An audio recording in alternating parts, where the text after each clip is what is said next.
It was 10:17 a.m. on a Tuesday, the kind of quiet, predictable morning I usually liked. The hum of the copier, the faint smell of burnt coffee, and the low chatter of my coworkers filled the air like white noise. I was reviewing a budget report when the glass doors to our department swung open with a sharp thud. If someone from your past suddenly walked in and tried to take everything you worked for, would you fight back loudly, or silently? Watch this story until the end. You won't forget it. And there she was. My mother. After 23 years of silence. She didn't knock. She didn't pause. She strolled in, heels clicking on the tiled floor, with the confidence of someone who believed she had every right to be there. And beside her was a man I'd only seen in photographs, her son. My half-brother. Entitled grin, designer sunglasses hooked on his collar, hands shoved into his pockets like he owned the place. I felt a slow, controlled exhale leave my chest. My fingers tightened around my pen but my face stayed calm. My coworkers froze mid-sentence. Heads turned. You could almost hear the office inhale. It wasn't just their arrival that stunned me. It was the way she scanned the room, chin lifted, as if inspecting property she was about to inherit. There she is, she announced loudly, pointing straight at me like I was some prize on a stage. The sound of her voice, familiar yet distant, sliced through the office noise. I hadn't heard it in over 2 decades, but it hadn't changed. Performative. I slowly placed my pen down and leaned back in my chair, meeting her gaze with a faint, deliberate smile. Not warm. Not shocked. Just knowing. Because I already had the advantage, something she couldn't possibly guess. She strutted closer, my half-brother trailing behind her like a shadow with too much swagger. My colleagues shifted awkwardly. No one knew what to say. I could almost see the questions forming behind their polite smiles. Who is this woman? Why is she here?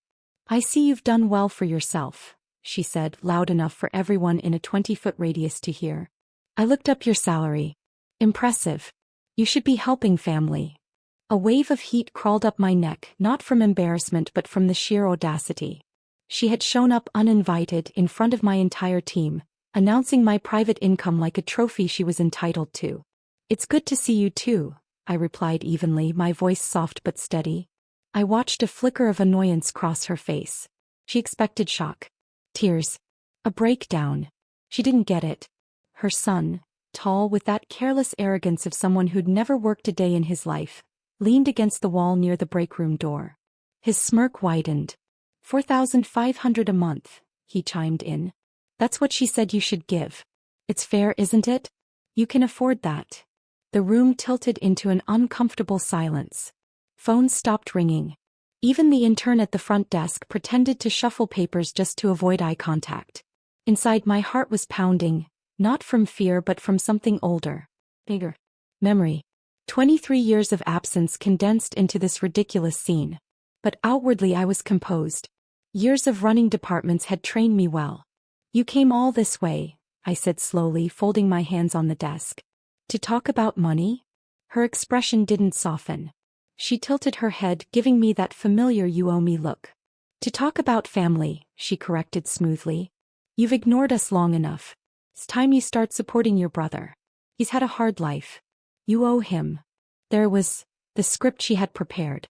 She hadn't come for reconciliation. She'd come for a claim.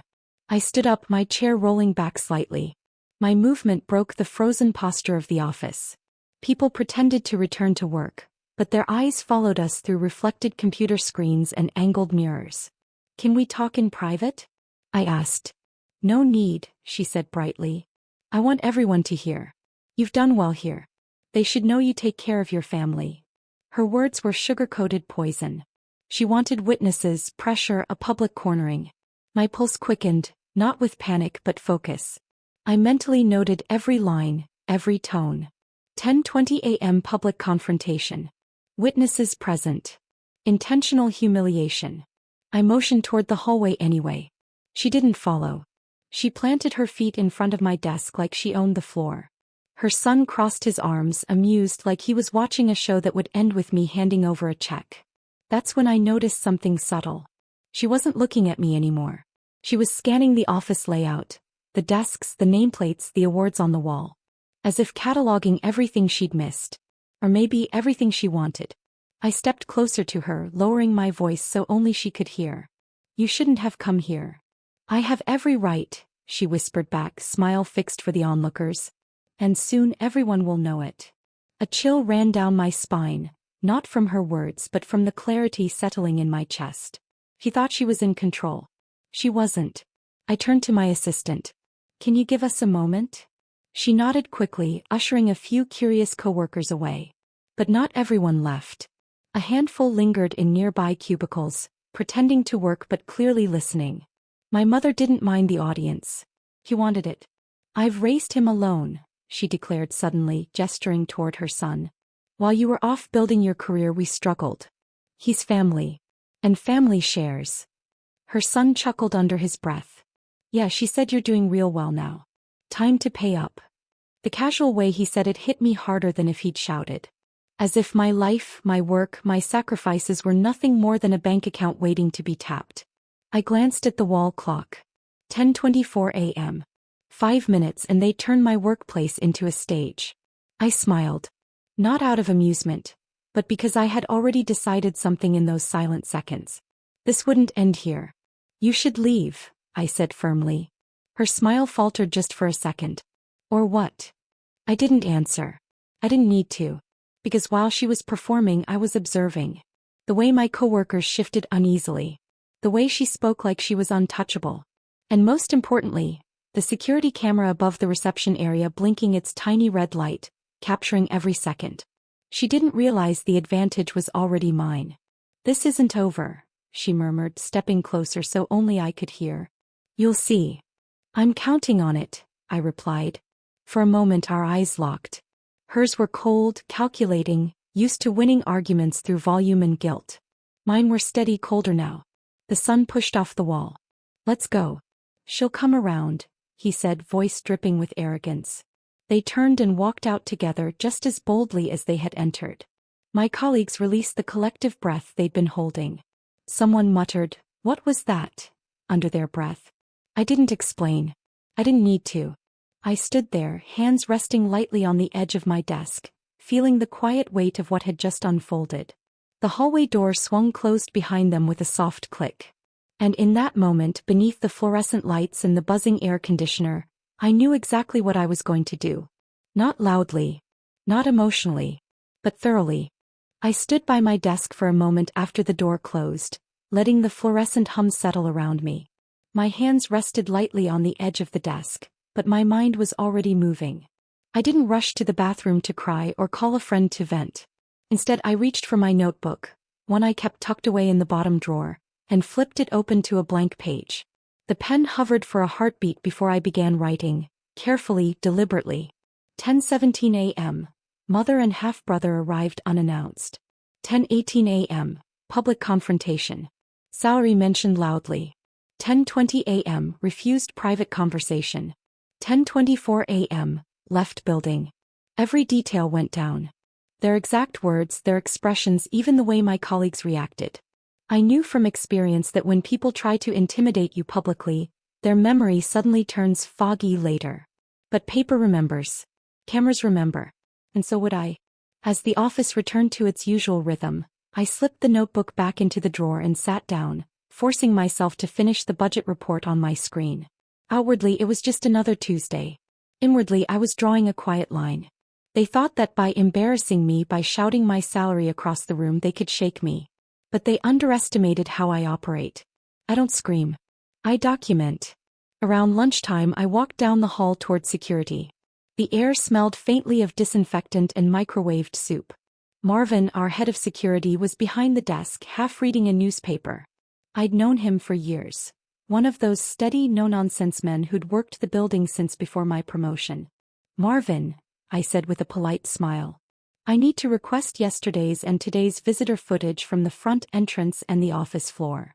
He raised an eyebrow. "Everything okay?" "Just an unexpected visit," I replied. "I want to keep a record." He nodded slowly, not prying, and keyed something into the computer. "You want it emailed or burned onto a drive?" "Drive," I said. "And could you include audio from the front lobby mic if it's clear?" He gave me a knowing look. "You got it. I'll have it ready by tomorrow morning." As I turned to leave, I caught sight of the security camera above the hallway, its little red light blinking steadily. For the first time in hours, a small sense of control settled in my chest. Back at my desk, I noticed a cluster of coworkers whispering near the break room. Their voices dropped as I passed, but not low enough. "Did you hear what she said about the money? I can't believe someone would do that in public." That was her mother? I didn't intervene. Let them talk. Gossip spreads fast, and sometimes that's useful. The more people who witnessed and remembered the scene, the harder it would be for her to rewrite it later. Still, I needed to keep my own narrative crisp and undeniable. That evening after work, I drove home in silence. The late autumn sky was bruised purple, the streets lined with bare trees. I replayed the confrontation over and over, not out of hurt, but precision. Each detail sharpened the edges of my memory. By the time I unlocked my front door, I'd mentally mapped my next 3 steps. First, I called my friend Denise. She worked in HR for another branch of the company, sharp, fair, and someone I trusted implicitly. "They came to your office?" she said, disbelief crackling through the speaker. "And did that in front of your team?" "Yes," I answered, steady. "I wrote everything down and I've already requested footage." "Good," she said firmly. "Don't confront them directly again. Bring it through the right channels. If they try to escalate, you'll want everything documented." We spoke for 20 minutes. She reminded me of a few policies I'd half forgotten: visitor guidelines, harassment protocols, even a clause about intimidation on company property. As she talked, I jotted down notes in a separate, clean notebook. Evidence deserved its own space. The next morning, I arrived at the office earlier than usual. The parking lot was still half empty, the air sharp with a lingering chill. I brewed a cup of coffee, burnt as always, and opened my laptop to send my first email of the day. To HR Department. Subject: Documentation of Unscheduled Visitor Incident. Body: Good morning.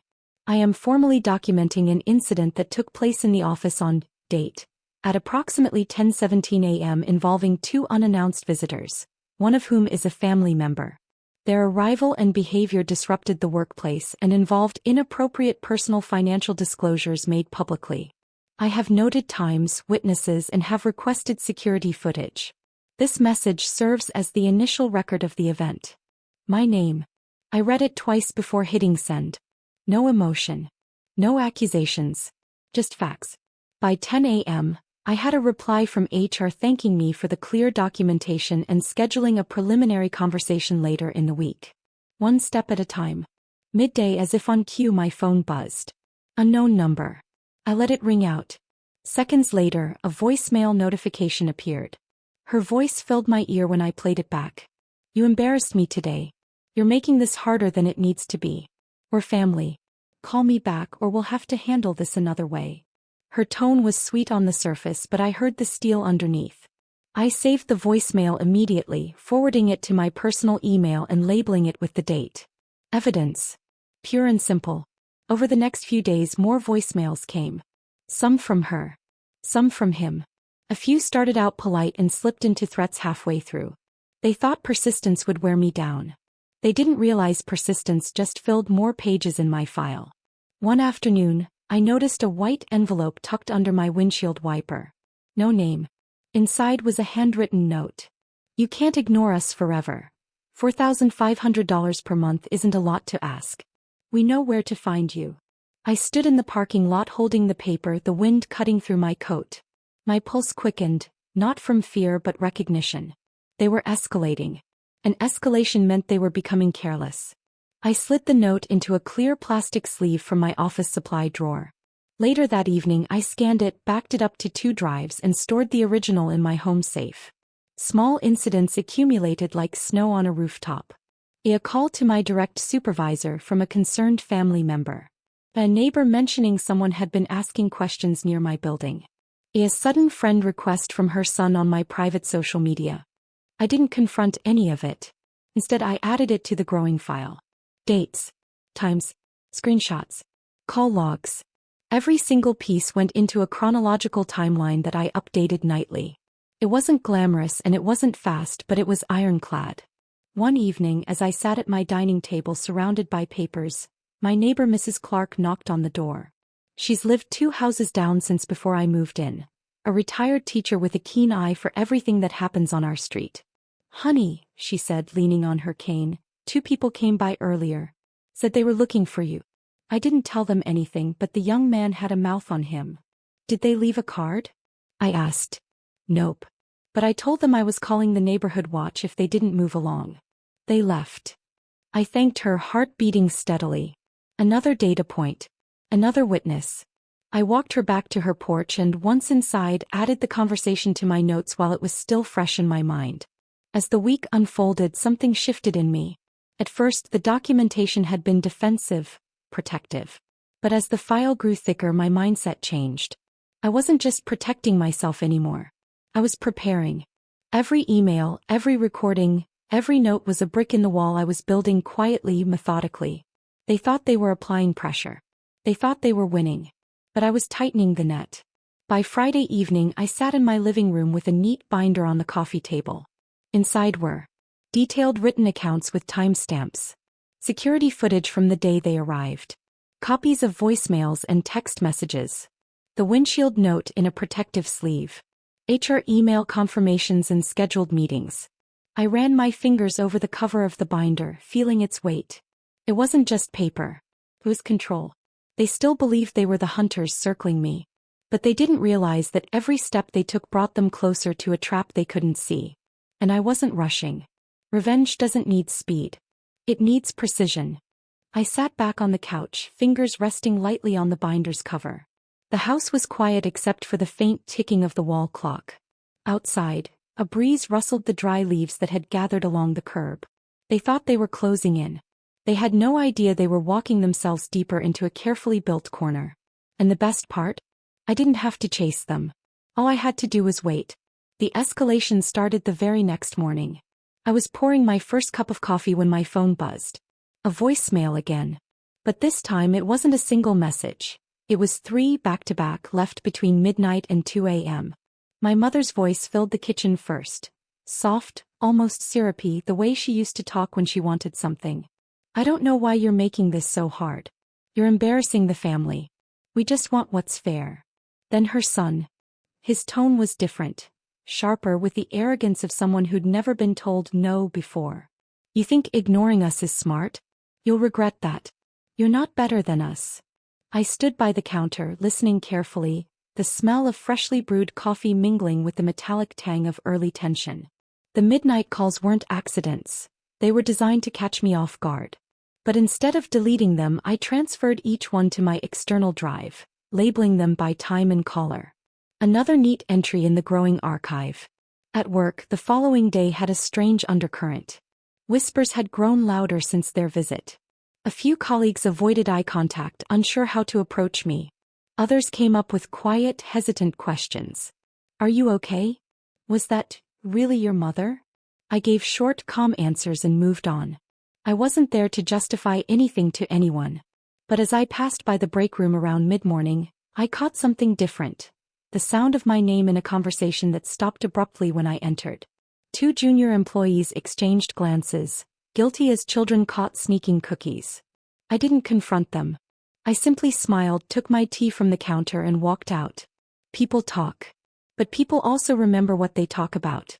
And their chatter, unknowingly, was creating a chorus of witnesses I might need later. 2 days later, my supervisor called me into his office. The scent of lemon cleaner hung in the air, and the blinds cast striped shadows across the carpet. He closed the door behind me with a soft click. "I got a call," he began carefully. "Someone claiming to be a relative. They said some unpleasant things." I tilted my head slightly. "Unpleasant? They implied that you were turning your back on family, and that we should take a good look at your character." He frowned. "I didn't take it seriously, but I wanted to make you aware." I nodded slowly. "Thank you for telling me. I've already informed HR about a situation involving those individuals. You may hear more." He leaned forward. "Do you feel safe here?" That question caught me off guard. Not because I felt unsafe, but because it showed me how their tactics were bleeding into my professional space. I met his gaze. "I do," I answered firmly. "And I'm documenting everything." His expression softened with something like respect. "Good. Keep us informed." I walked out of his office with a mixture of calm and cold clarity. They weren't satisfied with confronting me directly. They wanted to undermine me indirectly too. But every call, every whispered rumor, every unwanted intrusion was another thread they were weaving into the noose themselves. That weekend I saw their car. It was late Saturday afternoon. The sky was low and gray, threatening rain.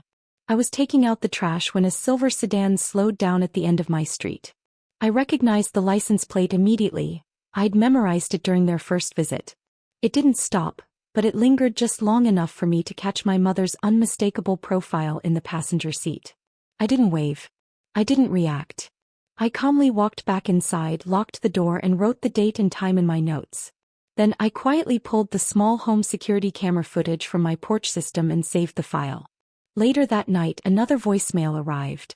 "You saw us. We know where you are. This doesn't have to get messy." I replayed it twice, not out of fear but out of habit, listening for tone, words, anything specific. It was arrogance masquerading as intimidation. And I let them believe it was working. On Monday, HR reached out for a follow-up meeting. Their tone was more serious this time. A few employees had reported odd phone calls from a woman asking for me. Someone had even tried to walk past the reception desk without a badge, claiming to be my close family. Security escorted them out before they reached the elevators. I kept my responses crisp, factual. I provided the voicemails, the parking lot footage, the notes. I didn't dramatize, I didn't embellish. By the end of the meeting, their expressions had shifted from polite concern to focused professionalism. "We'll take this from here," the head of HR said firmly. "You've done exactly the right thing documenting everything." As I walked back to my desk, I caught my reflection in the glass wall. Calm, composed. Years ago I might have broken down under this kind of pressure. Now I was steady. If anything, their desperation was revealing just how little they actually understood me. The next escalation came in person. It was just past sunset when I pulled into my driveway after a long day. The porch light flicked on automatically, casting a warm circle on the steps. I turned off the engine and noticed a figure leaning casually against the fence. Her son. Hands in pockets. Smug grin. As if this was just a casual neighborhood visit. I stepped out of the car, keeping my purse close, my keys between my fingers. My heart beat a little faster. Not panic, just sharpened awareness. "You're not answering calls," he said, pushing off the fence. "So I thought I'd pay you a visit." "This is my property," I replied evenly. "You need to leave." "You think you're untouchable?" His voice lowered, almost playful. "We're family. You owe us." I took a single step forward, closing the distance between us. I didn't raise my voice. I didn't need to. "This is your one warning," I said calmly. "Leave. Now." For a split second his grin faltered. Then he gave a mock salute and sauntered off toward the corner, disappearing into the night like it was some kind of game. Inside, I immediately wrote down the time, the details, what he wore, his exact words. I pulled my porch camera footage. Saved. Another entry. By midweek, their persistence had become almost routine. More midnight calls. More attempted visits. They weren't just doubling down, they were convincing themselves they still had power. And I let them. I didn't block their numbers. I didn't shut down their attempts.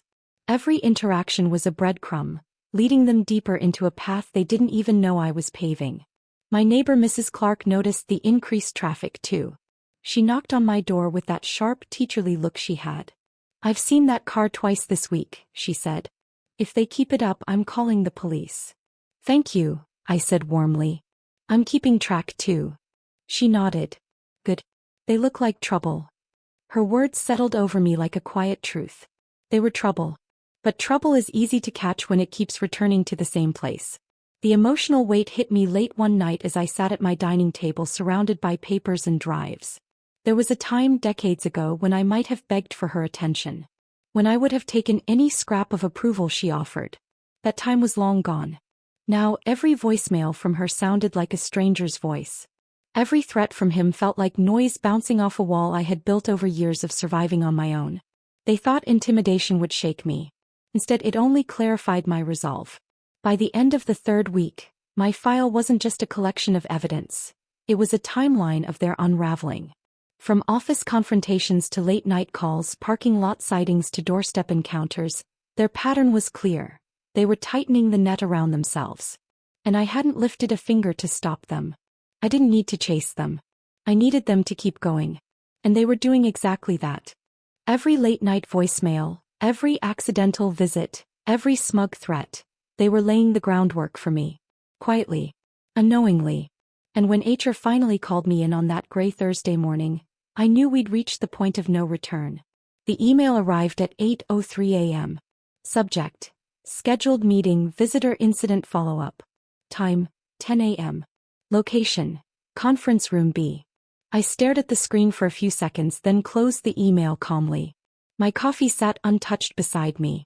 My hands were steady, but inside something coiled tighter. Not fear, not anxiety, but a controlled readiness. Months of quiet documentation had led to this. And I wasn't walking into that room unprepared. I opened my binder one last time, flipping through each section. Security footage. Transcripts of voicemails. Screenshots of text messages. HR reports. A handwritten note from my neighbor. It wasn't just a file anymore. It was a fortress. And today they were going to walk straight into it. At 9:30, I took a slow walk down the hall toward Conference Room B. The building smelled faintly of lemon polish and printer toner. My heels echoed against the floor tiles in an even rhythm, each step grounding me in the moment. Through the glass walls, I could see HR staff arranging papers and water pitchers on the long table. 2 members of the corporate legal team were there too, their briefcases neatly aligned by their chairs. I greeted them politely, took my seat at the end of the table and waited. The chair felt cool against my back. Outside the room, the morning light filtered through the blinds in sharp, pale stripes. At exactly 10 a.m. the door opened. My mother stepped in first, chin lifted, eyes scanning the room like she was entering a courtroom she thought she could dominate. Her son followed a few steps behind, his usual grin firmly in place. They weren't dressed like visitors. They were dressed like people expecting to win something. She wore a crisp blazer I'd never seen before, and he had on a collared shirt for the first time since I'd met him. It almost made me laugh. "Well," she said brightly, "this looks serious." "Please have a seat," the HR director replied with a polite but firm smile. They took their places across from me. I noticed her son leaning back, ankle over knee, hands folded casually. She, on the other hand, placed her purse deliberately on the table as if to stake her claim. The HR director began, her tone measured. "We've asked you here to discuss recent incidents involving visits to this workplace, phone calls made to employees, and other matters that have raised serious concerns." My mother's smile tightened. "Concerns? We're family. We're just trying to talk to her." The legal team slid a folder forward, flipping it open with quiet precision. Inside were printed transcripts of the voicemails, photographs of the windshield note, and logs from security. "These are not simply family conversations," one of the attorneys said evenly. "This is documented harassment on company property and through company channels." Her son scoffed. "Harassment? We're just asking for what's fair. She's acting like she doesn't even know us." "That's because you disappeared for over 2 decades, I said quietly, my first words of the meeting. My voice was steady even. "And you came back with demands, not conversations." For the first time her eyes flicked toward me, not with performative warmth but something harder. She was starting to realize this wasn't the stage she expected. The legal representative continued, presenting evidence piece by piece. Every voicemail was time-stamped. Every security entry logged. Each incident laid out like stepping stones in a river they had crossed willingly. Her son shifted in his chair as one voicemail played over the speaker. "You think ignoring us is smart? You'll regret that. You're not better than us." The sound filled the room, stark and undeniable. No shouting. No commentary. Just their voices turned into evidence. My mother tried to laugh it off. "You're taking everything out of context." We were upset. She knows how family arguments can sound.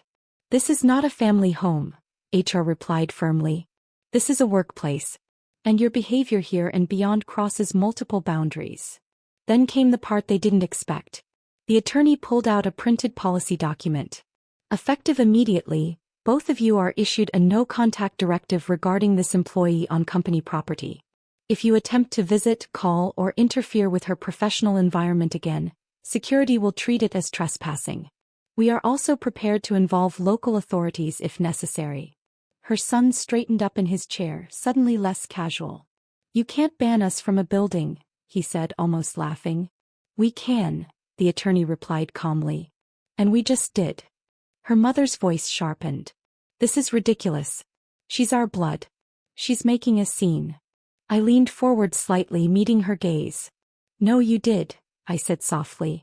The day you walked through my office doors and announced my salary like it was a lottery ticket. The room went still.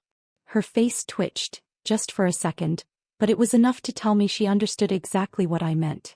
The legal team continued, outlining the next steps. Security badges flagged. Phone logs monitored. Trespassing notices filed with local law enforcement.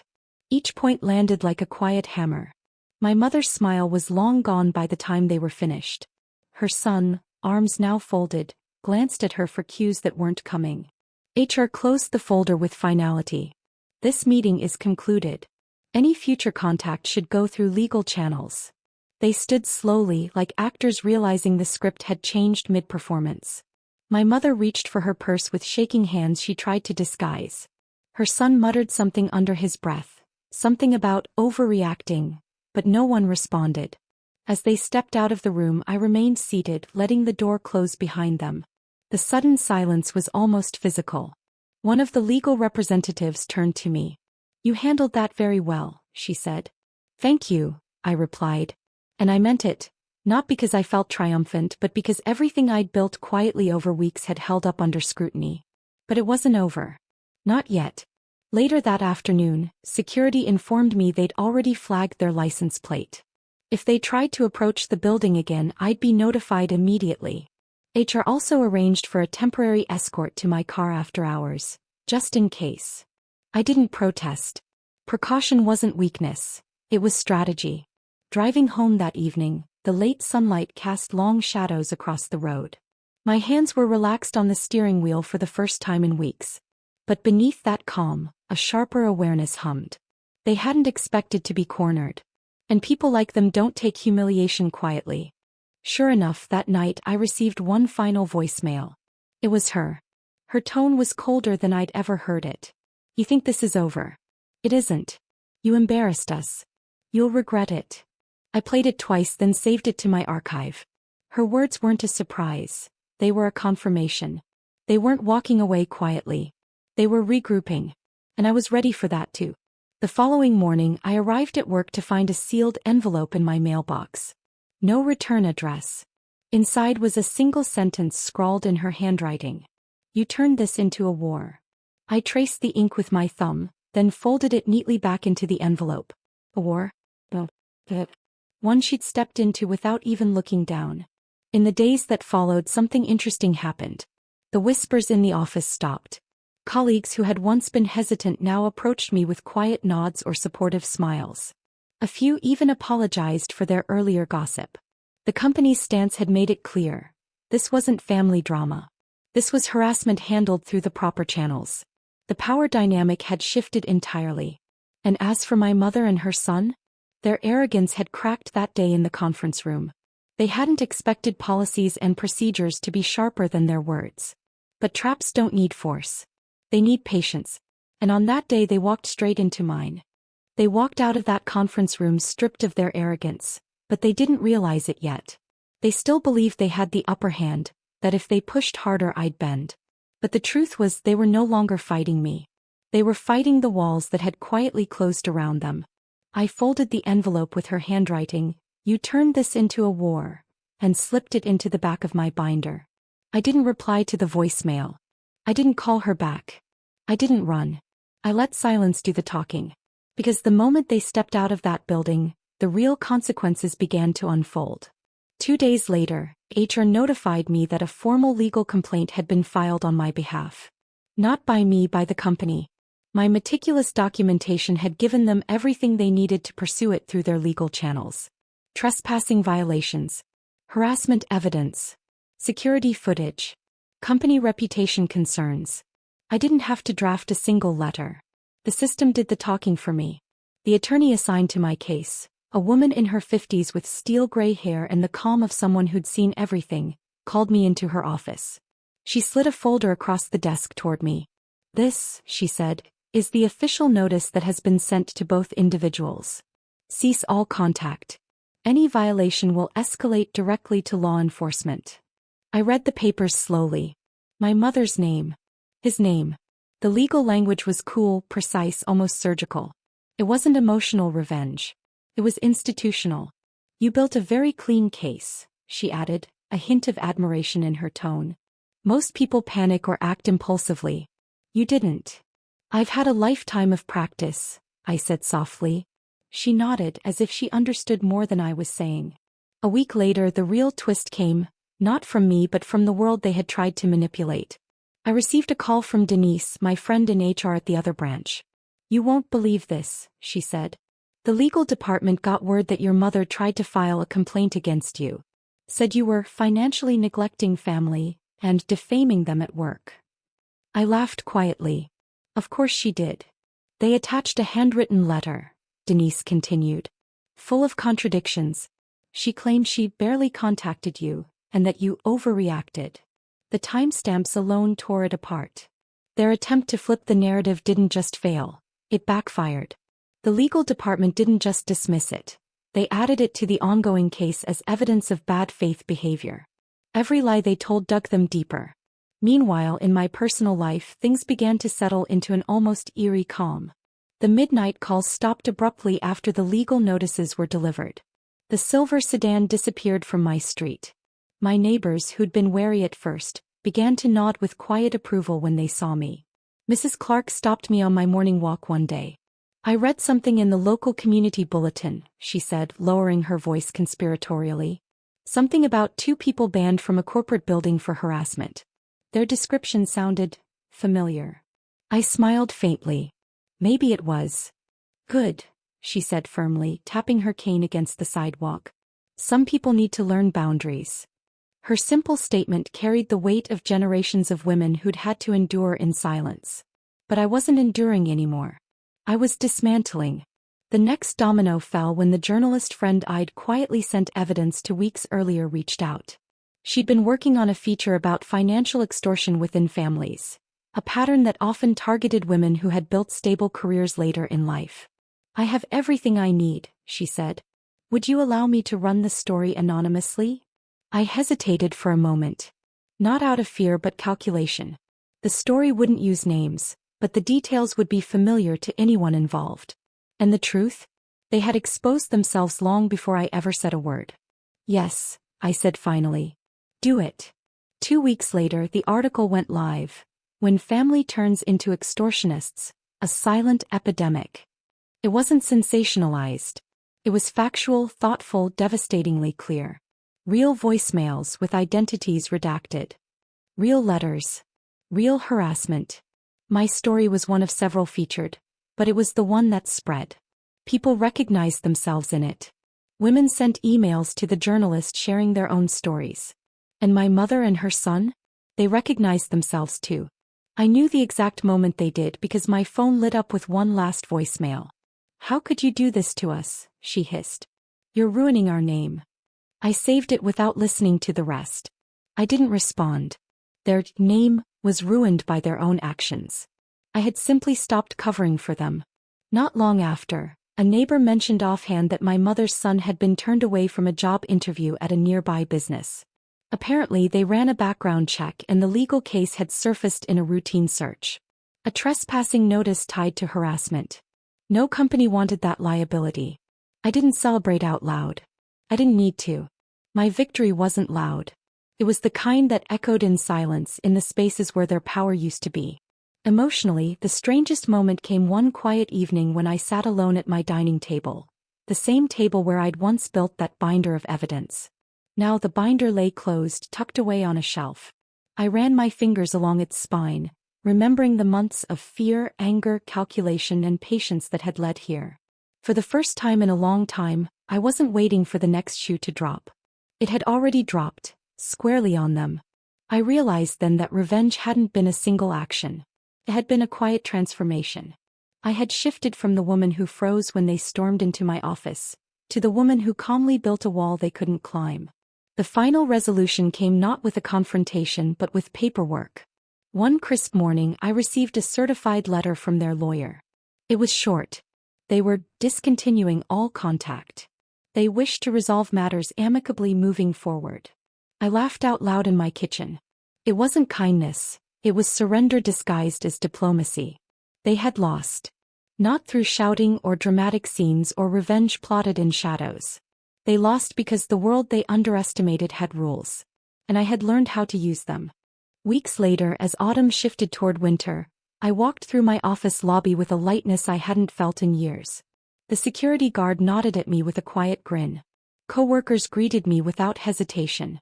The whispers were gone. In their place was respect. I passed the conference room, the same one where they had walked in believing they were in control, and paused just long enough to let the memory flicker and fade. The blinds were open now, light pouring in. It felt symbolic somehow.